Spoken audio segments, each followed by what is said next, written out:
ವಾರ ಬಂತಮ್ಮ ಗುರುವಾರ ಬಂತಮ್ಮ ರಾಯರ ನೆನೆಯಮ್ಮ ಗುರುರಾಯರ ನೆನೆಯಮ್ಮ.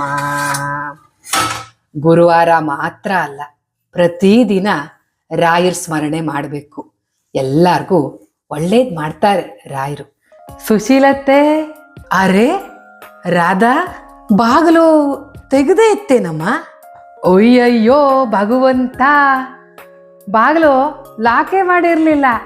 ಯಾಕೋ ನಾ ಬಂದೆ, ಪರವಾಗಿಲ್ಲ. ಯಾರಾದರೂ ಕಳ್ಳರು ಬಂದು ಒಳಗೆ ಹೋಗಿದ್ರೆ ನಿಮಗೆ ಗೊತ್ತೇ ಆಗ್ತಿರ್ಲಿಲ್ಲ ಸುಶೀಲತ್ತೆ. ಓ ಹೌದಾ? ಈಗಷ್ಟೇ ನಾನು ಸಹನಾನ್ ಕಳಿಸ್ ಬಂದೆ, ಬಾಗಿಲು ಹಾಕೋಕೆ ಮರ್ತೆ ಅಂತ ಕಾಣುತ್ತೆ. ಅಯ್ಯೋ, ನಿಮಗೆ ವಯಸ್ಸಾಗಿದೆ, ನಿಮಗೆ ಮರುವು ಗೊತ್ತಾಗಲ್ಲ. ಅದೆಲ್ಲ ಸೊಸೆ ಅಂದ್ರು ಹೇಳಬೇಕು ನಿಮಗೆ ಬಾಗಿಲು ಹಾಕೊಳ್ಳಿ ಅಂತ. ಹೇಳೋದಲ್ಲ, ಏನು ಮಾಡೋದು? ಅಯ್ಯೋ, ಬಾಗಿಲು ಕತೆ ಕೇಳೋದೇ ಆಯ್ತು, ಕೂತ್ಕೋ ಅಂತನೂ ಹೇಳಿಲ್ಲ ನೋಡು. ಕೂತ್ಕೋ ಅಮ್ಮ, ಒಂದೆರಡು ಪಾತ್ರೆ ಇದೆ, ತೊಳೆದು ಬಂದ್ಬಿಡ್ತೀನಿ. ಅಯ್ಯಯ್ಯೋ ಭಗವಂತ, ವಯಸ್ಸಾದವ್ರು ನೀವು, ನಿಮ್ಮನ್ನ ಪಾತ್ರೆ ತೊಳಿಯಕ್ ಬಿಟ್ಟು ನಾ ಕೂತ್ಕೊಳ್ಳೋದಾ? ಇಲ್ಲ ಇಲ್ಲ, ನಾನು ತೊಳಿತೀನಿ, ನೀವು ಕೂತ್ಕೊಳ್ಳಿ ಬನ್ನಿ. ಅಯ್ಯೋ, ನೀನೆಲ್ಲ ಪಾತ್ರೆ ತೊಳೆಯೋದು ಬೇಡ ಅಮ್ಮ, ನೀವು ಬನ್ನಿ ಸುಶೀಲತ್ತೆ, ಕೂತ್ಕೊಳ್ಳಿ, ನಾನು ತೊಳಿತೀನಿ. ಸರಿನಮ್ಮ, ಎಲ್ಲ ನಮ್ಮ ಅಣ್ಣನ ಥರನೇ ನೀನು, ಕೇಳಿದ ಮಾತಂತೂ ಕೇಳೋದೇ ಇಲ್ಲ. ಸರಿ ಬಾ, ಹಾಗಿದ್ರೆ ತೊಳಿ.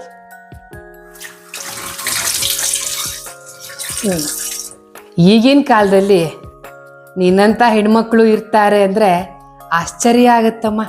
ಅಯ್ಯಯ್ಯೋ ಭಗವಂತ, ಸುಶೀಲತ್ತೆ, ಈ ಥರ ಹೆಣು ಭಾರ ಇರೋ ಬಾಂಡ್ಲಿ ಎಲ್ಲ ತೊಳೆದ್ರೆ ಕೈ ಎಲ್ಲ ಬಿದ್ದೇ ಹೋಗುತ್ತೆ.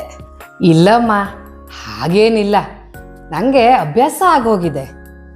ನೀವು ಹೇಳೋದಾಯ್ತಲ್ಲ, ಅದನ್ನೆಲ್ಲ ಸೊಸೆ ಅಂದ್ರೆ ತಿಳ್ಕೋಬೇಕು. ಅಯ್ಯಯ್ಯೋ ಭಗವಂತ, ಸುಶೀಲತ್ತೆ ನೋಡಿ, ಎಲ್ಲ ಹಿಡ್ದು ಹೋಗಿದೆ, ಹಾಗೆ ಏನೂ ಕ್ಲೀನೇ ಇಲ್ಲ.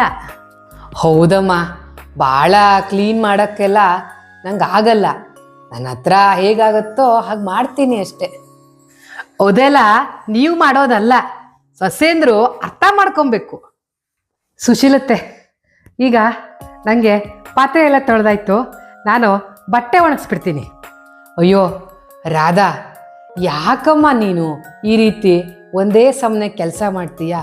ಬಾ ಕೂತ್ಕೋ, ಅದನ್ನೆಲ್ಲ ಆಮೇಲೆ ಅವಳು ಬಂದು ಮಾಡ್ಕೊಳ್ತಾಳೆ. ನೀವು ಹೇಳೋದಾಯ್ತಲ್ಲ ಸುಶೀಲತ್ತೆ, ನಾನು ಮಾಡಿಬಿಡ್ತೀನಿ, ತೊಂದರೆ ಇಲ್ಲ. ನನಗೆ ಕೆಲಸ ಮಾಡ್ತಾ ಇರಬೇಕು, ಆಗಲೇ ಸಮಾಧಾನ. ಬಾ, 2 ನಿಮಿಷ ಕೂತ್ಕೋ, ಮಾತಾಡು. ಮನೇಲೆಲ್ಲ ಚೆನ್ನಾಗಿದ್ದಾರಾ? ಓ, ಎಲ್ಲರೂ ಚೆನ್ನಾಗಿದ್ದಾರೆ ಸುಶೀಲತ್ತೆ, ನೀವೇ ಚೆನ್ನಾಗಿಲ್ಲ, ಅದೇ ಬೇಜಾರು ನನಗೆ. ಹಾಗೇನಿಲ್ಲಮ್ಮ, ನಾನು ಚೆನ್ನಾಗಿದ್ದೀನಲ್ಲ. ಏನು ಚೆನ್ನಾಗಿದ್ದೀರಾ ಸುಶೀಲತ್ತೆ? ನೋಡ್ನಲ್ಲ ಬಂದ ತಕ್ಷಣ ಪಾತ್ರೆ ತೊಳಿತಾ ಕೂತಿದ್ದನ್ನ. ಇಲ್ಲ ರಾಧಾ, ನಾನು ಆರಾಮಾಗೇ ಇದ್ದೀನಿ.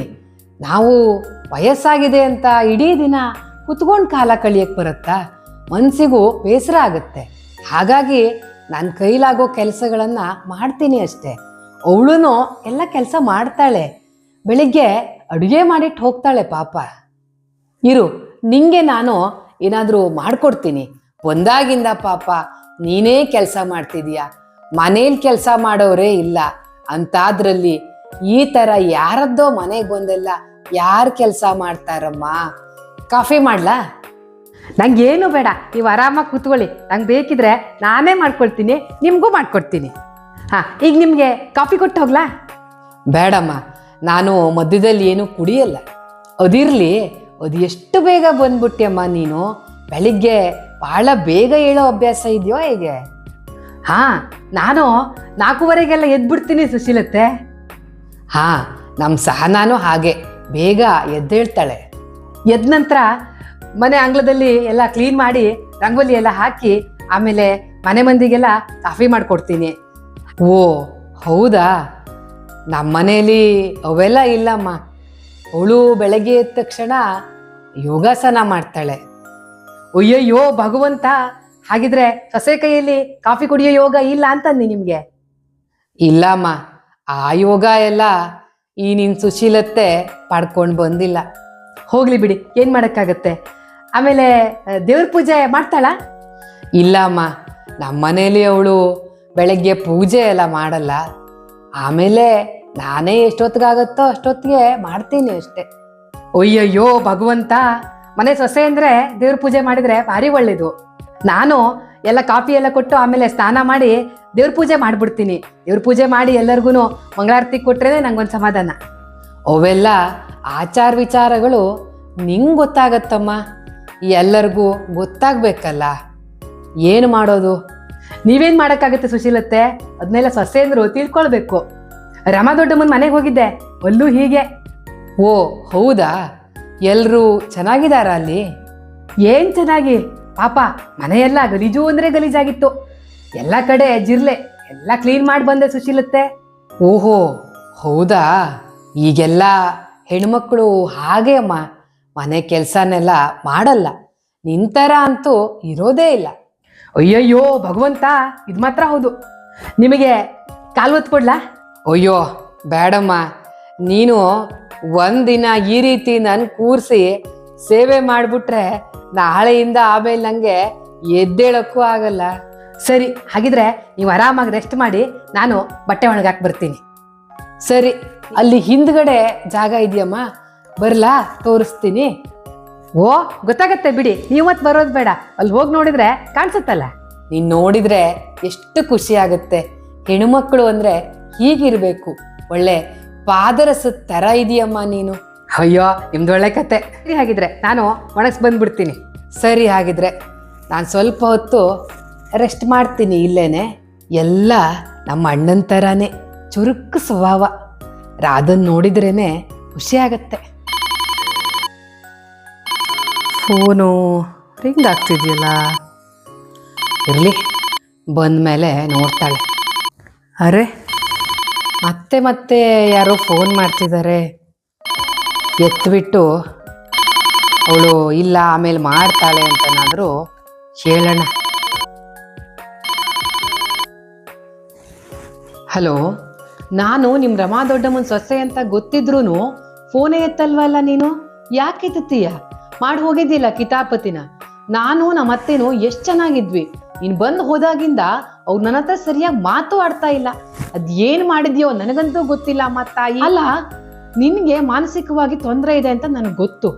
ಅಲ್ಲ, ನಿನ್ನ ತೊಂದರೆನ ನೀನು ಪರಿಹಾರ ಮಾಡ್ಕೊಬೇಕು. ಅದ್ರ ಬಿಟ್ಟು ಈ ರೀತಿ ಬೇರೆ ಸಂಸಾರನ ಹಾಳು ಮಾಡೋದಲ್ಲ. ಎಲ್ಲ ಮನೆಗಳಿಗೆ ಬರೋದು, ಓವರ ಕೆಲಸ ಮಾಡೋದು, ಅವ್ರವ್ರ ಸೊಸೆಗಳು ಚೆನ್ನಾಗಿಲ್ಲ ಅಂತ ಅವರಿಗೆ ಮಂದಟ್ಟು ಮಾಡ್ಕೊಡೋದು, ಆಮೇಲೆ ಅವ್ರ ನಡುವೆ ಜಗಳ ತಂದಿಡೋದು. ಅಲ್ಲ, ನಿನ್ ಏನ್ ಸಿಗುತ್ತೆ ಅಂತ ಈ ರೀತಿ ಎಲ್ಲ ಮಾಡಿದ್ರೆ? ಹೆಣ್ಮಕ್ಳು ಒಂದ್ ಕೆಲಸ ಕಡಿಮೆ ಮಾಡಿದ್ರು ಪರವಾಗಿಲ್ಲ, ಈ ರೀತಿ ದುರ್ಗುಣಗಳು ಇರಬಾರ್ದು. ಇಷ್ಟ ಹೇಳ್ಬೇಕು ಅಂತ ಅವತ್ತಿಂದ ಪ್ರಯತ್ನ ಮಾಡ್ತಾ ಇದ್ದೀನಿ, ನೀನ್ ಫೋನೇ ಎತ್ತುತ್ತಾ ಇಲ್ಲ. ಇಷ್ಟ ಹೇಳಿದ್ ನಮ್ಮ ತಾಯಿ, ನಮ್ ಸಂಸಾರದಲ್ಲಿ ಮಾಡಿದಾಗೇನೆ ಇನ್ ಯಾರ ಸಂಸಾರದಲ್ಲೂ ಮಾಡಕ್ ಹೋಗ್ಬೇಡ. ಕಟ್ ಮಾಡ್ತೀನಿ.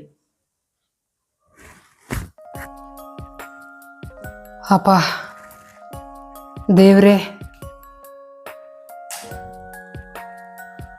ರಾಧಾ ಈ ಥರನೂ ಇದ್ದಾಳ? ಯಾವ್ಯಾವ ಥರ ಹೆಣ್ಮಕ್ಳು ಇರ್ತಾರಪ್ಪ ಪ್ರಪಂಚದಲ್ಲಿ. ಅಲ್ಲ ಪಾಪ, ಆ ಹುಡುಗಿ ಹೇಳ್ದಾಗೇನೆ ಅವಳಿಗೇನಾದರೂ ಮಾನಸಿಕವಾಗಿ ಬೇಸರ ಆಗಿದ್ದಿದ್ರೆ ಏನಾದರೂ ಪರಿಹಾರ ಮಾಡ್ಕೊಳ್ಬೇಕು. ಅದ್ರ ಬದಲು ಈ ರೀತಿ ಇನ್ನೊಂದು ಸಂಸಾರನ ಒಡೆಯೋದು ಸರಿ ಅಲ್ಲ. ಯಾಕೆ ಇವಳಿಗೆ ಈ ಥರ ದುರ್ಬುದ್ಧಿ ಬಂದಿದೆ? ಈ ರಾಧಾಂತರದವರು ಪ್ರಪಂಚದಲ್ಲಿ ಇದ್ದೇ ಇರ್ತಾರೆ. ನನ್ನ ಬುದ್ಧಿಗೆ ಏನಾಗಿದೆ? ಅವಳ ಮಾತು ಕೇಳಿಕೊಂಡು ನನ್ನ ಬಂಗಾರದಂಥ ಸೊಸೆಗೆ ನಾನು ಏನೇನೋ ಹೇಳ್ಬಿಟ್ನಲ್ಲ. ಮೂರನೇ ವ್ಯಕ್ತಿಗಳು ಏನೇ ಹೇಳಲಿ, ನಮ್ಮ ಮನೆಯ ಸದಸ್ಯರ ಬಗ್ಗೆ ನಮಗೆ ಮೊದಲು ನಂಬಿಕೆ ಇರಬೇಕು. ಹೌದು, ನಾನಿನ್ನು ಹುಷಾರಾಗಿರಬೇಕು, ಜಾಗೃತೆಯಾಗಿ ಮಾತನಾಡಬೇಕು. ಬಂದ್ಲು ಅಂತ ಅನ್ಸುತ್ತೆ, ಇಟ್ಟುಬಿಡೋಣ. ವಿಚಿತ್ರ.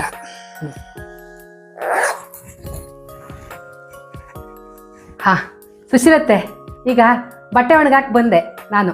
ಈಗೇನಾದರೂ ಅಡುಗೆ ಮಾಡ್ಬಿಡ್ಲಾ? ಏನು ಅಡುಗೆ ಮಾಡೋದು ಬೇಡಮ್ಮ, ಆಗಲೇ ಹೇಳಿದ್ನಲ್ಲ ನಾನು, ನನ್ನ ಸೊಸೆ ಅಡುಗೆ ಮಾಡಿಟ್ಟು ಹೋಗ್ತಾಳೆ ಅಂತ. ಅಯ್ಯಯ್ಯೋ ಭಗವಂತ, ನೋಡ್ದೆ ನಿಮ್ಮ ಸೊಸೆ ಮಾಡಿರೋ ಅಡುಗೆನ, ಉಪ್ಪು ಹುಳಿ ಖಾರ ಏನೂ ಇಲ್ಲ. ನಾನು ಚೆನ್ನಾಗಿ ಮಾಡ್ತೀನಿ. ಈಗ ನನಗೆ BP ಶುಗರು ಎಲ್ಲ ಇದೆ. ಹಾಗಾಗಿ ನಾನೇ ಹೇಳಿದ್ದೀನಿ ಅವಳಿಗೆ ಉಪ್ಪು ಹುಳಿ ಖಾರ ಇದನ್ನೆಲ್ಲ ಕಡಿಮೆ ಹಾಕು ಅಂತ. ಅದಕ್ಕಾಗಿ ಆ ರೀತಿ ಅಡುಗೆ ಮಾಡಿಟ್ಟು ಹೋಗಿದ್ದಾಳೆ ಅವಳು. ನೀವು ಹೇಳೋದಾಯ್ತಲ್ಲ, ಅದನ್ನೆಲ್ಲ ಸೊಸೆಂದ್ರ ಅರ್ಥ ಮಾಡ್ಕೊಬೇಕು. ಈಗ ಮಾಡ್ಬಿಡ್ತೀನಿ ನಾನು. ಬೇಡಮ್ಮ, ನೀನೇನೂ ಮಾಡೋದು ಬೇಡ. ಎಲ್ಲ ಹೇಗಿದೆಯೋ ಆ ರೀತಿ ನಮ್ಮ ಮನೆ ಇದ್ರೆ ನಮಗೆ ಸಾಕು. ಓ ಹೌದಾ, ಸರಿ. ಆಗಿದ್ರೆ ನನ್ನ ಸೊಸೆ ಎಲ್ಲದನ್ನೂ ಅರ್ಥ ಮಾಡ್ಕೊಂಡಿದ್ದಾಳೆ. ಅವಳು ಬುದ್ಧಿವಂತೆ, ವಿದ್ಯಾವಂತೆ, ಎಲ್ಲವೂ ಬರುತ್ತಮ್ಮ ಅವಳಿಗೆ. ನೀನು ನಮ್ಮ ಸಂಸಾರದ ಬಗ್ಗೆ ತಲೆ ಕೆಡಿಸ್ಕೊಳ್ಳೋ ಅವಶ್ಯಕತೆನೇ ಇಲ್ಲ. ಬಂದಿದೀಯ, ಇದ್ದು ಊಟ ಮಾಡಿಕೊಂಡು ಹೋಗಮ್ಮ. ಅಯ್ಯಯ್ಯೋ ಭಗವಂತ, ಹೌದಾ, ಸರಿ. ಆಗಿದ್ರೆ ಮಧ್ಯಾಹ್ನ ಊಟ ಮಾಡಿ ಹೊರಡ್ತೀನಿ ನಾನು.